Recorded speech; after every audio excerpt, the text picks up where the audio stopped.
Hi, I'm Ungazi, and once again, you're welcome to another wonderful episode of the Zibby Show.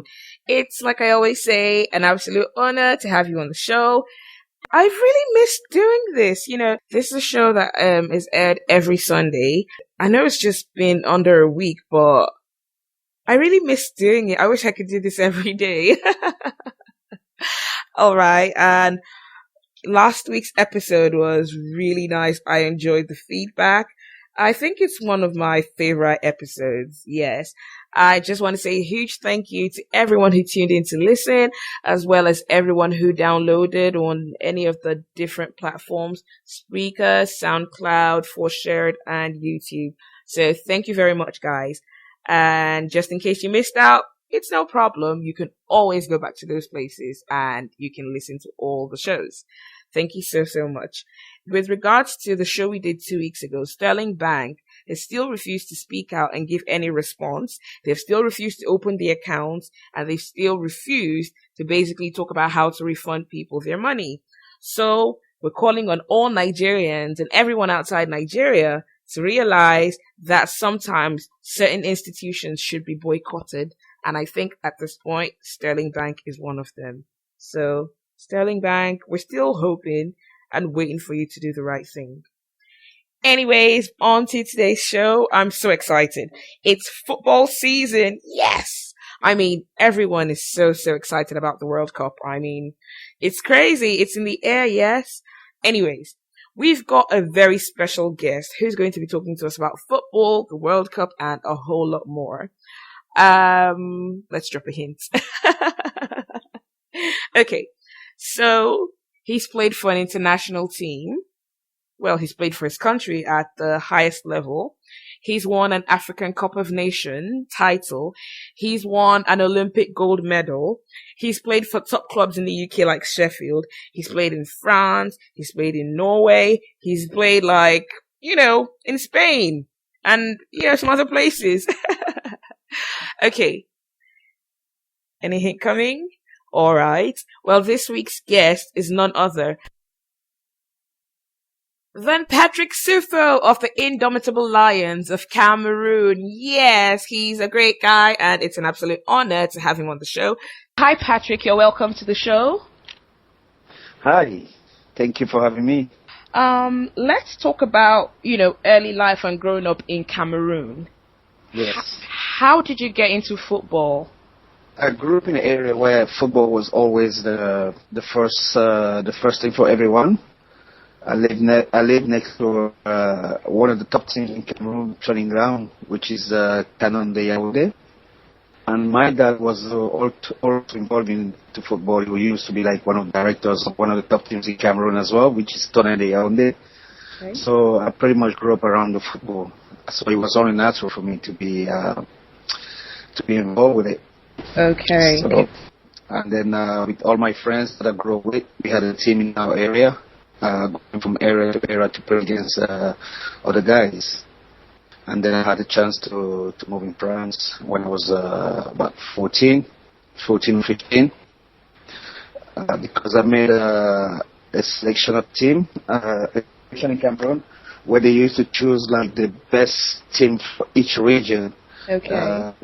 And then we go into a camp, and then there they make like a team out of it. And then we went to France for a tournament, and then I never came back. You never came back? Wow. Okay, so when you started playing football, because like a lot of Africans, they say, they started playing football on the streets with family and friends. Like, did you ever think at that point, you would get professional, like, have a chance to play in Europe, Well, to be fair with you, when I started, it was like my hobby. That's what I like to do. While other people would go and ride their bikes, I go and play my football. I didn't realize it was that serious until we traveled to France on the 15 team representing Cameroon in France in that tournament, where I got picked up. I didn't realize until then that I could have made it my job. How is it, moving from living in Africa, moving to France? Was there like a culture shock for you? Was it a very different experience? Yeah, it was very, very different experience for me. You leave your family and friends and everyone behind. A new way of life. A new way of life, new people, new mentality. Yes. And I was very young. So I think you've had like one of the honors that a lot of footballers really, hope they can get, like playing for your national team. Yes. Yes, I mean, growing up, we look up to those guys, the one that were for us. Yeah. It was a top team in Africa. Okay. I mean, as you know, Nigeria and Cameroon were the most dominant team in Africa. Yes. And then when I moved to France, I realized if I work harder, I might have a chance to represent my country, which is something, I mean, like no other experience. Okay, let's talk about 2002. This is not, Yeah. just about you right now. It's about the Lions, the team. What was going on with FIFA and the outfits? Because there was some controversy, like something to do with the kits. They weren't right according to FIFA. Yeah. In fact, we went to the African Cup of Nations in Mali. That was 2000. And then our sponsor at the time was Puma that came out with the idea. I mean, there were 3 or 4 players selected in our team to go and choose the next kit. Okay. We went to Puma and chose to go with a sleeveless shirt as it was very, very hot in Mali. So we said to ourselves, yeah, that would make a difference, something that nobody ever done before. And the worker, because of some sponsorship, we needed some sleeves to put like the FIFA logo on them. But for the African Cup, it was okay because we didn't have no obligation to put any logo on our shirts. Privacy. And then the year later, we had this all-in-one kit. Yes, that sounds a bit weird though. Like that might have been a bit strange to wear an all-in-one like a swimsuit.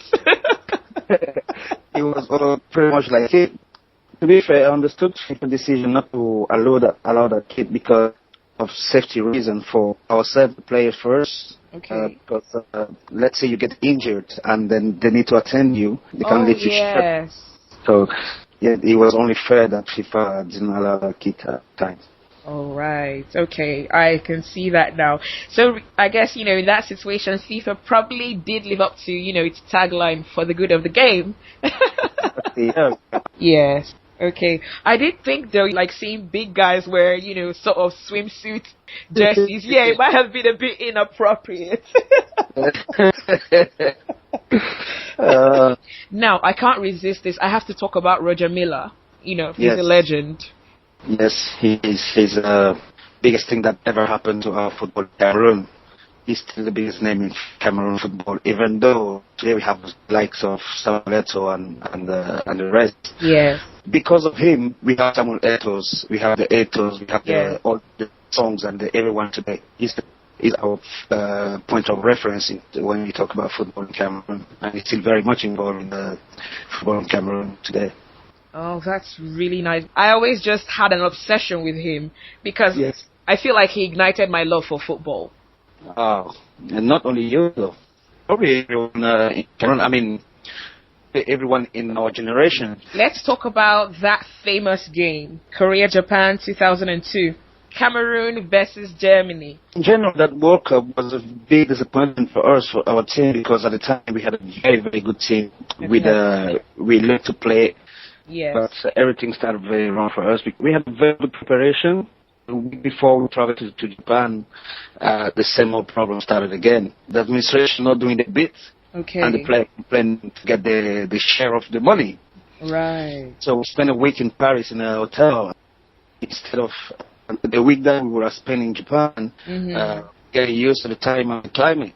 So yes, it reflects our game, Yes. Because it was a big disappointment because we had one of the greater teams, Cameroon, and we never managed to reach even the second round of the tournament. And talking about the game against Germany, it was the game everybody was looking forward to, because first off, our coach was a German. And secondly, Cameroon used to be on the Germany. A bit of the history of Cameroon. Okay. Before the French came, it was the German. Before the French, I didn't know that. Yeah, we used to be a German colony before both France and England came. Okay. Watching the game afterwards, I don't think I deserved being sent off that game. Yeah. So, but with football, like, I mean, I'm Nigerian, obviously, so I'm patriotic to the Super Eagles. But when it comes to, if I'm really being honest, my best teams in Africa are Senegal. You know, Senegal, I think it was in 2002. They were amazing. I think, was that 2002 or 2006 where they got to the quarterfinals? 2006. Oh, 2006. Gosh, I'm getting old. I keep mixing up the dates. I'm getting even older than you. Yes. So I think before 2006, my best team in Africa was Cameroon. Really? As an actor? Yes. I thought Ricobert Song was the coolest person on earth. I thought he was like, he has such a strong character, you could see it in him. We almost grew up together, even he's a few years older than me. Shared a room together for 10 years, and he was the best captain we ever had. Yeah. He had that fire, you know? Oh, you're spot on one. Rigobert wasn't, he was win at all costs. Yes. I mean, you play for your country, you have to give it up for your country, so. That's great. Let's talk about the gold medal in Sydney. How did it feel at that moment? Oh my God. Always been at the back of my mind. I'm thinking for myself personally. Seeing the players like the Kanu, this guy winning the Olympics. I can't remember where he was. Kanu or Okocha, yes. I can't remember where he was, but they won that tournament. I think it was in Atlanta.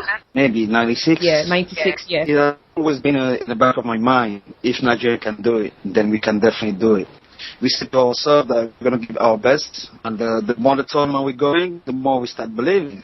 Yes. So it was a very, very good experience. It's one of the best experiences of my lifetime. Wow, that's perfect. And then with Nigeria winning in 96 and then Cameroon winning it in 2000, it's like the Africans are taking over. Yes, we almost did. Seems to be some sort of football rivalry with Nigeria and Cameroon. Yes, it's only natural. We're neighbors, isn't it? Yes. So who doesn't want to look better than the other one? Right. That's true. No, the truth is, there's no animosity between us, the players. You know, we all respect each other. Yes. And you can see that when we play against each other, and we all respect the ability of the others. We know if there is a team in Africa that can beat us, it's probably Nigeria. And then at one point, if you look around, best players in Europe, best African players in Europe were either Nigerian or Cameroonian. Yes. Have you ever been to Nigeria? Yes, twice.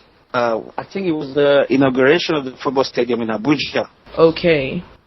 So I was captain in Cameroon in the tournament. I was in Nigeria for 2 or 3 weeks. I hope you enjoyed it. Oh, it was good. And we lost in the final against Nigeria. But these two again. We can't help it. We are the best, is it? Yes. Okay, let's talk about, your career in England. Basically, a lot of the fans from Sheffield, they actually love you.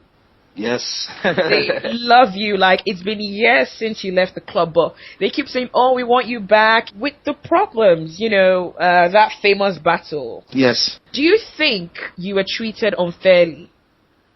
To be fair with you, I've never tried to judge anyone after that. I've always looked back of my own actions. Yes. And then if he was to do it again tomorrow, I'll do it the same again, because I believe that when you are a team, you have to stand up for your teammates. Yes. So the only regret I have is not playing for the fans anymore, because there was a really good communion between them and me. Yeah. Every time I was there, it was something unbelievable. You had to be there to see. So every time we played in Sheffield, I had an extra motivation. Even if you're not playing good, you have to give it all for those fans, because they're always there for you. And I'm grateful. I've played for that club, because it's a massive club in Yorkshire. Okay, let's talk about your career in... I'm sorry, I can't pronounce it. Is it Nantes? I'm sure it's a French word. No. Okay. And there were reports that, you attacked a referee. Oh, everybody remember me for the wrong reasons. I don't know why, but...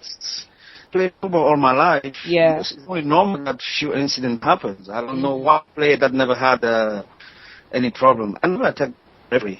That was the wrong report. Wow. What happened is we played the game in a place called Brest. We were winning the game 1-0, and then they had a free kick in the 10 minutes in the game. And I stood in front of the board to lead the play. Okay. And one of the opposite players come from about 20 yards and pushed me away like with so much violence. I fell on my back. Wow. And the referee never ever reacted. When I tried to complain to him, he tried to insulting me in a way that, any person would be offended. Okay. So I reacted by insulting him as well. And then I went after the guy, pushed me, so a scuffle started.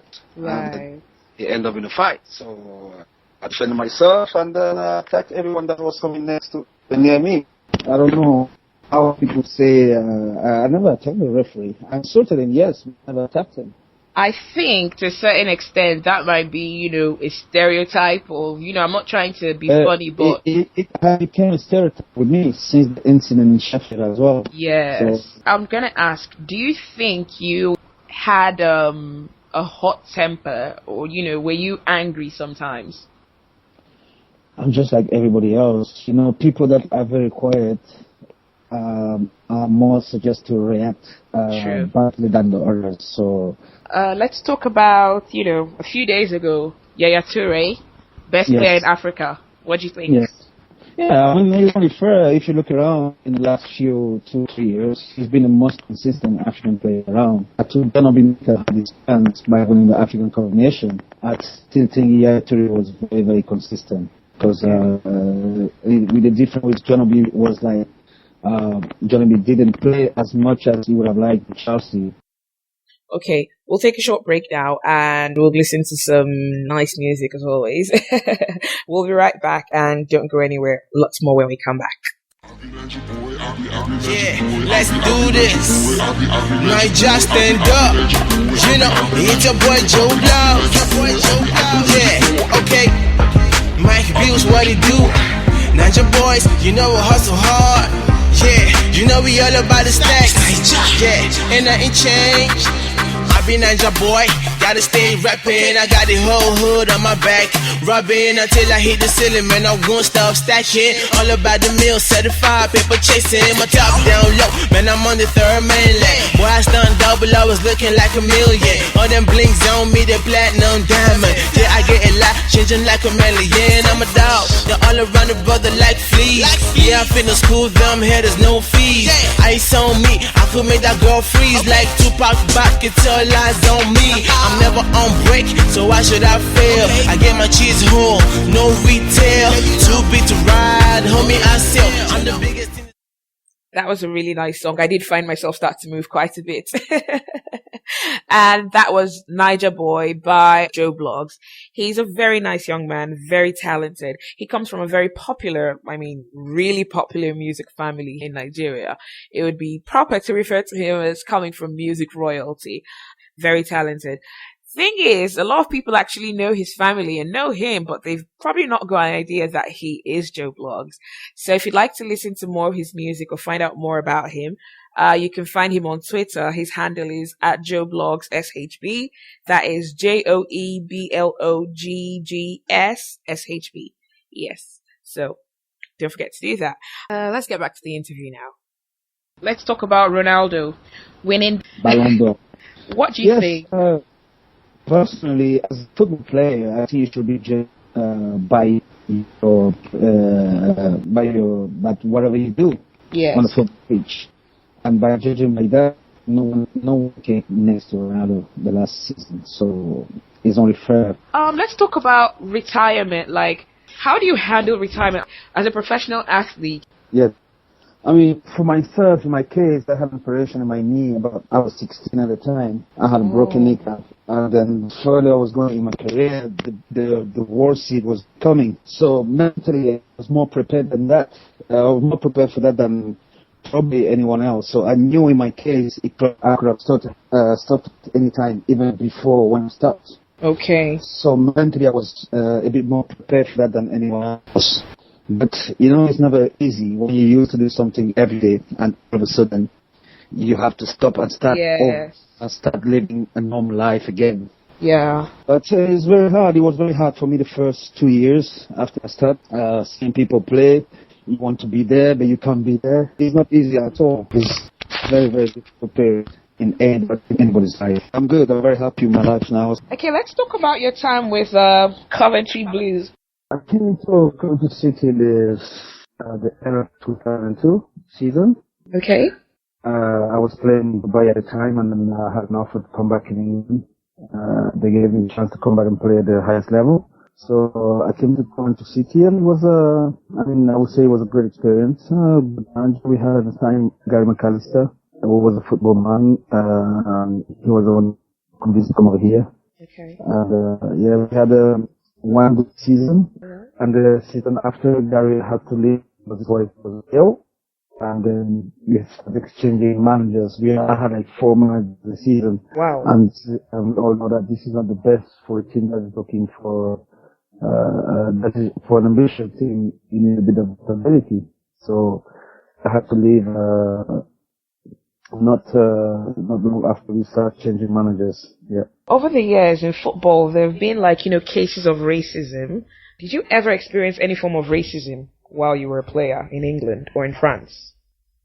Yes, I did. But I've never really focused on it because for me, for a normal person cannot have that kind of thinking in today's world. So I always put it that way and just move on.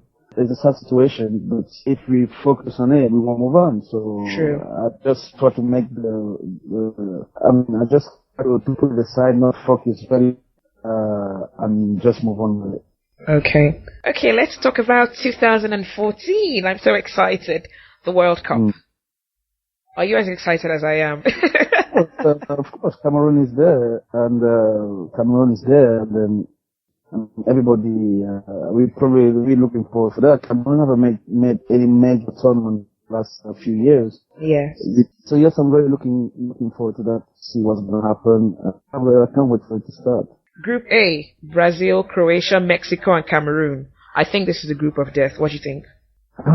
Group of death, I don't know, but it's a group where Brazil, Croatia, Cameroon, and Mexico. Very, very difficult. Apart from Brazil, I think all the other teams have the chances. It's going to be very tough, that's for sure. I just can't wait for it to start. I'm so excited. I can't even thinking right now about it. So. Yes, that's perfectly, I think it's in the air and everyone is saving up. I'm going to Brazil. I'm like, really, that's a lot of money. But good luck to those who can afford it. And for those of us who can't, we'll just watch on TV. So are there any squads you think we need to look out for? As always, Brazil, Germany. And then after you're going to depend on how people go into the tournament. Yeah. So, yeah, I really think Brazil have a chance playing at home. Okay. Spain as well. Spain is always there, even though they seem, I think personally, they seem a bit not tired, but they have those same players for so long. Some of them are over 30 now, and I don't think it will be fair, but they will favor it as well. Okay. All right. I actually sent out some tweets and some messages asking people if they had any questions for you with regards to the World Cup of football. And someone called Elvis, he sent me a message saying, can you ask Suffo what Ghana's chances are? I don't know, maybe you're a magician and you just know, but that's what he wanted to ask you. Regarding Ghana, it's a team that they've been building for the last few years. They had a very good tournament in the African Cup of Nations, not the last one, the one before. So they have some very, very good attacking players, and they have, I think they have the chances as much as anyone else. Okay. Right. So Elvis, I hope you got an answer. Everyone's got a good chance, really. We just really hope and pray our teams do really well. Any thoughts on Nigeria? I can't remember the group. Okay, yeah, the group is Group F. You've got Argentina, Bosnia, Iran, and Nigeria. I think Nigeria are going to go to the second round. I think they have good chances to go to the second round as well. I'll be cheering for them as well. Yay! That's great. They're in a group where it's clear that if they take their teams properly, they have every chance to make it to the second round, which I believe they will go. Okay. And, we've got Argentina as well, so I think in that group it might be between Nigeria and Argentina. But then again, it's the World Cup. You can expect anything, right? Like I was saying, it's the World Cup, and you always have to expect the best from everything that comes there, so you shouldn't take anybody lightly. Okay. There have been cases of match fixing. I think it was about last month. Sam Soje, I don't know if you've heard of him, but he's a Nigerian football player. Yeah, I know. There's about 5 soldiers in England. Oh yes, there are lots of them actually. But I think Sam Soje is probably one of the younger ones, probably younger than Fa, who used to play for the Super Eagles. Anyways, he was caught on video talking about how he could fix games and how they would pay him things like £50,000, which is a lot of money. And I think he got arrested, or people state he's going to be arrested. But do you think it's possible that the action of one person can affect the whole team? Of course. I mean, it only takes one player to score a goal, is it? Yes. So, exactly. So, I mean, of course, you don't need to drag the whole team to win a game. It only takes one person. It could be a defender and make a tackle, and it can cause a penalty willingly. I believe so. Wow. It's weird, but I actually thought I'm like, nah, that can't be possible. That's just bluffing. Maybe trying to get money from, gullible people. I don't know why, but I really didn't believe it. You don't need to get involved with those kind of people, because you're always going to end in the position he is now. Yeah. If it's true. If it's true, exactly. Allegedly. It's still an alleged case. This is an audio message I was sent. Hi Patrick, my name is Wyre and I'm in Coventry. I was wondering, for someone that's retired, you seem to keep really, really fit. My question is, how do you maintain such a sexy body? That must be somebody that, I don't know, I've probably seen on a regular basis. Probably. Yes, I stopped playing professionally, but I still go to the gym. I'm playing with the local team every Saturday to keep my fitness level up. I'm afraid to perform weight, to be fair, so... Right. Yes, I don't keep exercising at least 2 times a week. Alright, and I've got another message from Juliana Sodike. She's in Nigeria, and she says, why do you think female football worldwide is underdeveloped? It's not actually. It's getting even better and better for them. If you look at big England now, you have more teams with more money to acquire players. I'm talking about a club like Notts County, for example. Okay. Would just sign players from Arsenal. If you look at Eurosport, sometimes they play they show Champions League, Champions League games. I think in the last few years it's been well publicized compared to about 5 years ago. Okay. I was going to ask, in Cameroon, have you got like a female team? Like in Nigeria, we've got the Falcons. Have you got we do have the female team in Cameroon. So what's the female team called? The one in Cameroon? The Lions. Lions? I thought it would be Lioness. If you want to, but the Lioness, yes. All right. Few players from that team playing in the Russian leagues, and most of them are in Western Europe. We'll take a short break now, and we'll go back and listen to more music from Joe Blogs. Don't go away. Well, tell 'em.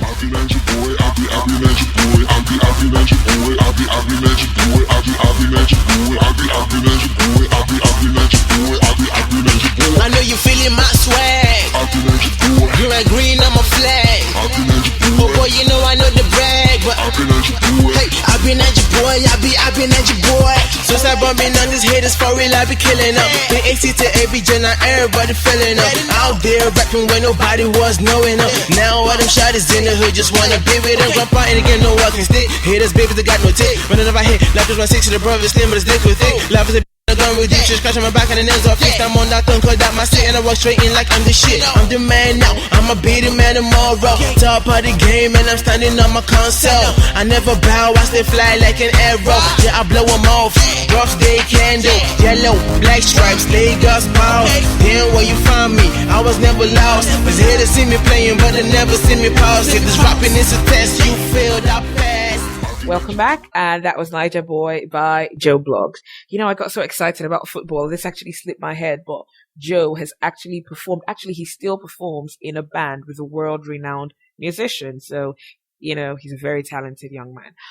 Patrick, let's talk about, your career. Are you still involved in football? Yes, I'm still very much involved, but on the other side, on the business side of it. Okay. Okay. So you're like an agent.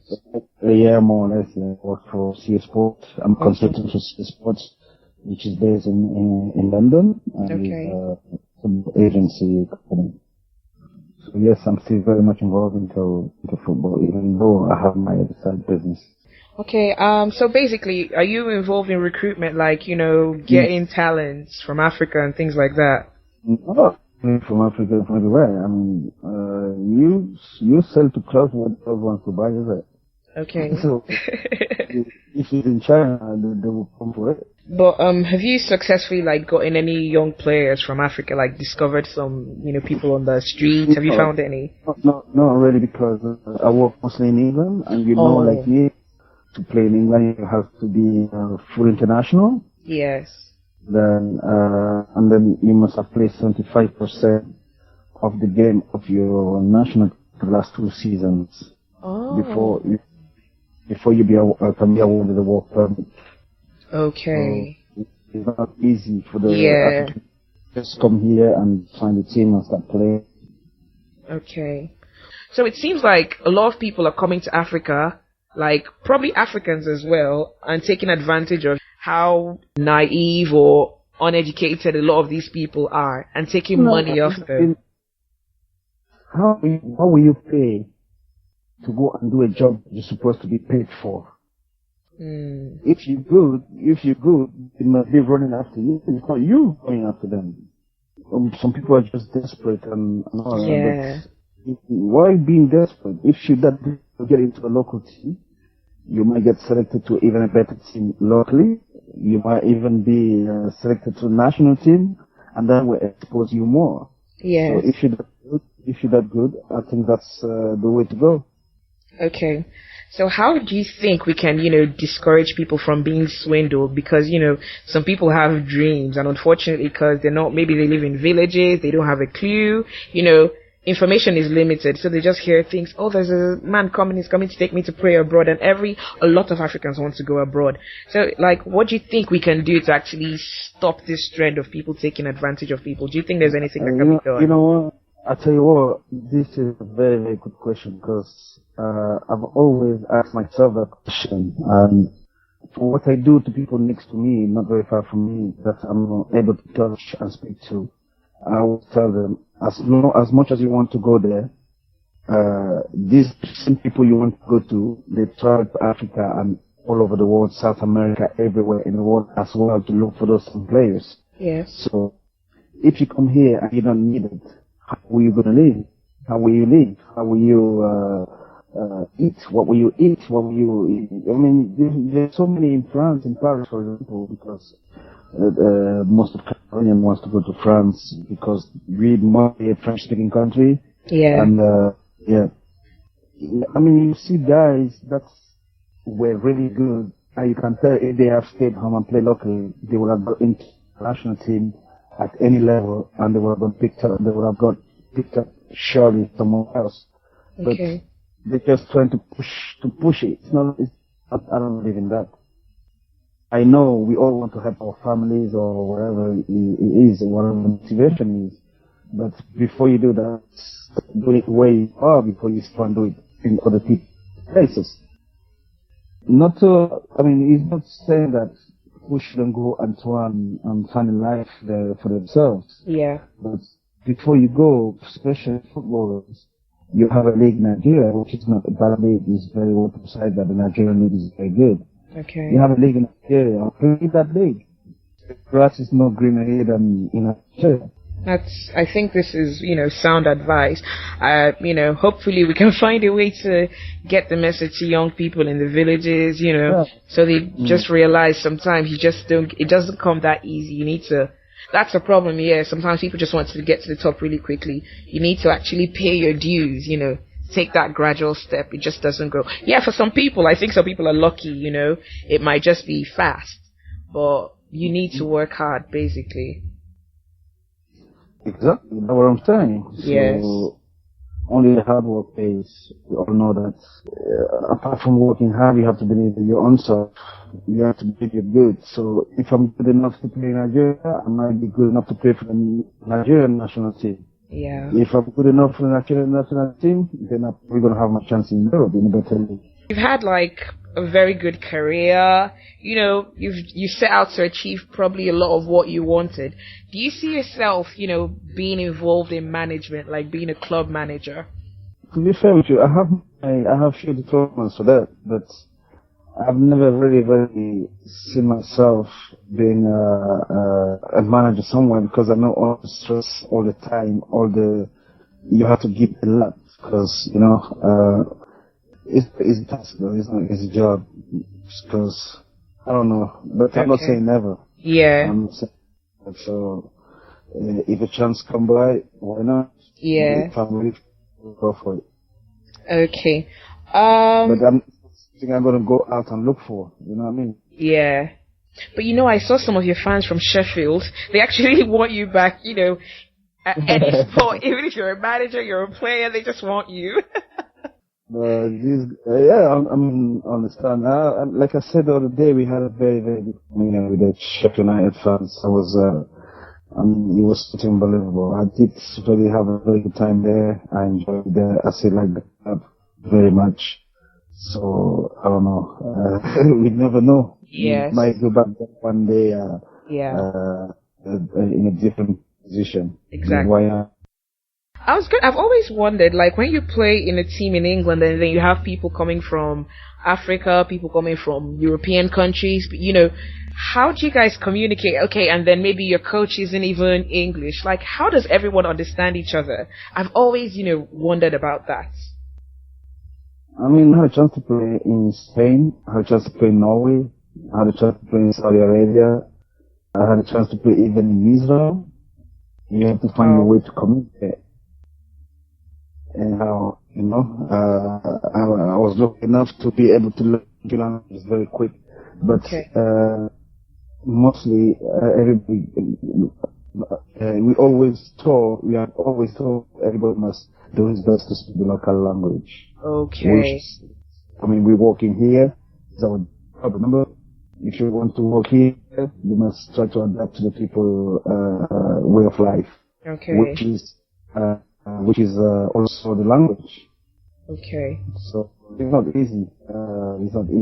But English always the primary language everywhere. Oh, right, okay. Because I always wondered about that. I'm like, what if the coach is saying something in Spanish and then in French it means the opposite? That might cause some communication problems. So basically, you speak French, English, Spanish, Norwegian, Israeli. Hebrew a little bit, Norwegian a little bit, yeah. Okay, what about Arabic? Forgot Arabic. It's been too long. Have you got, any last words? Like any personal mantra that can motivate you? Motivates you, or maybe you think it could motivate someone else out there. Is there anything you want to say? If you stop trying to be better, like in whatever you do in life every day, even though it's good or perfect, it's perfect. If you stop trying to make it any better, that's where you fail. I believe in that. Well, that's really encouraging. Yes, basically, yeah, I totally. Even in your job, even though your job, I believe you're doing your job properly, but you still need to. You still need to try and make it better every day. I love that. Thank you so much, Patrick. It was absolutely wonderful having you chat with me. I really enjoyed it, and thank you so much. Oh, and happy birthday again. I've had a great show and I really, really enjoyed it. Football is something I've loved since I was 4 years old, so I'm always excited whenever the World Cup comes around. And Patrick is a great guy. I've learned a lot from him, especially that in Israel, people do not speak Israeli. They speak Hebrew. So it was good to learn that. Like Patrick said, the grass is not any greener in Europe than it is in Africa. We can be anywhere we want and do whatever we want. There are no barriers and no limitations. That is why we need to make sure that we change ourselves, our families, our communities, so we have a better society. And then, we break down those barriers. So basically, I really appreciate him saying that. And he also said, you can't just, be relaxed thinking you're the best. You need to always keep going, learn more. And I totally agree with him. Trafficking is a huge problem in Africa. A lot of people might not know this, but people are actually trafficked in the name of football. I've got someone from my village who some years ago, he told me he was going to play football abroad. And I was looking at him because he was, about 35. And I'm wondering what team would sign a 35-year-old that has never played professionally. Yeah, he's a good football player from what people in the village have seen. But I mean, he's not done anything professionally. This rogue agent actually came, took a lot of money off him and his family, and then sent him to some African country. My cousin who told me this is not too sure of what country he's in, but basically he's stranded now. His family keeps sending him money because they want him to come back to Nigeria, but he just doesn't want to come back without, anything. So he keeps giving the money to these rogue agents because they keep saying we're organizing trial. Basically what they do, they take him to stadiums and, make him run laps and do exercise and get some other people who have been in the, tricked into the same situation he's in, get them to play football sometimes against each other. So he actually feels he's got a chance of being professional. It's a shame, but people take advantage of people. I mean, we need to try and educate people to understand that, like Patrick said, you need to start from somewhere. You need to play in a local league. I actually had no idea you had to represent your country before you could even be considered to play in the UK. So, I mean, it's something that we need to find a way to get these messages out to vulnerable people so they don't get swindled. I think it was in 2006. I can't remember his name now, but a young Nigerian boy was trafficked to some country in Asia with drugs. He was sent to the country, he was told he was going to play football. And he was excited and he went with whatever it was they gave him. At the airport, it turned out that, he had drugs on him. He was executed subsequently, which was a very sad story, but the Asians don't joke when it comes to drugs, like they would execute a citizen in a heartbeat. So some people said, oh, it's racism. No, it's not racism. The thing is, you can't break the law. Well, it was sad because I really believed, and I still believe, that young man was tricked. He was gullible, and someone took advantage of his ignorance and made him do that. So this is something we need to focus on. Try to stop trafficking. Try to educate people to understand there is no shortcut to it. You need to go about it the right way. You do not pay money to an agent, So that's definitely something that we need to work on, to ensure that young people do not keep falling victim, in situations where they even lose their lives. Because I think that's just terrible. It's been a great show. Yes. Football. Yay. Brazil's coming up. So we've got two competitions. First one is for any viewer, like, everyone.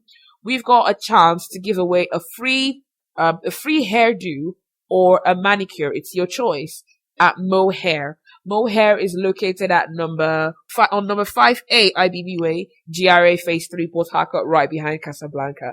So if you're interested in getting that free hairdo or that free manicure, all you have to do is listen.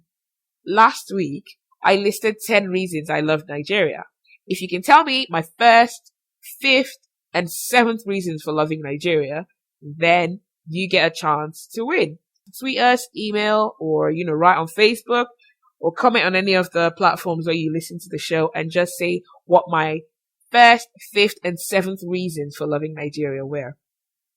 It's going to be for one person, but I think I'll just up it to 3. Yeah. So first 3 people to give the right responses and you win. Right. And then in honor of the World Cup, right now we're having a poll. So if you can correctly predict what 2 teams would be in the World Cup finals, like play the proper finals, then you get a chance to get 10,000 naira. But then if you're that psychic and you can accurately say the amount of goals in that game correctly, you get up to 25,000 naira. So that's something that, I wish I could take part, but I can't because I host the show. All right. So thank you very much for joining us. And remember what Patrick said. The grass is not any greener in Europe than it is in Africa. Take care of yourselves and each other. Don't forget to spread the love. Aloha.